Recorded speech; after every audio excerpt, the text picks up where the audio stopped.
জুলাই আগস্টে ছাত্র জনতার উপর গণহত্যা চালানো সহ মানবতা বিরোধী অপরাধের মামলায় সোমবার আন্তর্জাতিক অপরাধ ট্রাইব্যুনালে হাজির করা হয় পুলিশের সাবেক মহাপরিদর্শক চৌধুরী আব্দুল্লাহ আল মামুন, সাবেক সেনা কর্মকর্তা জিয়াউল হাসান সহ 13 জনকে। পরে আইন শৃঙ্খলা রক্ষাকারী বাহিনীর শীর্ষ কর্মকর্তার বিরুদ্ধে হওয়া এ মামলার তদন্ত প্রতিবেদন দাখিলের সময় আবারও প্রায় 3 মাস বাড়ায় ট্রাইব্যুনাল।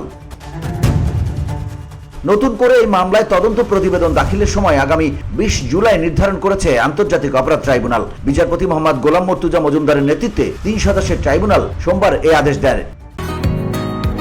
বসুন্ধরা, উত্তরা, বনশ্রী, কুড়িল ও বাড্ডা সহ রাজধানীর বিভিন্ন স্থানে অভিজাত ও অত্যাধুনিক মানের ফ্ল্যাট কেনার এক নির্ভরযোগ্য প্রতিষ্ঠান প্লেজেন্ট প্রপার্টিজ লিমিটেড। তাই আপনার স্বপ্নের আবাসনের জন্য আজই যোগাযোগ করুন। Pleasant properties limited, where destiny matches eventually। গণঅভ্যুত্থানের পর পুনর্গঠিত ট্রাইব্যুনালে করা তৃতীয় মামলা এটি। এই মামলায় গ্রেপ্তার 8 আসামিকে সোমবার ট্রাইব্যুনালে হাজির করা হয়। VOD Bangla news desk.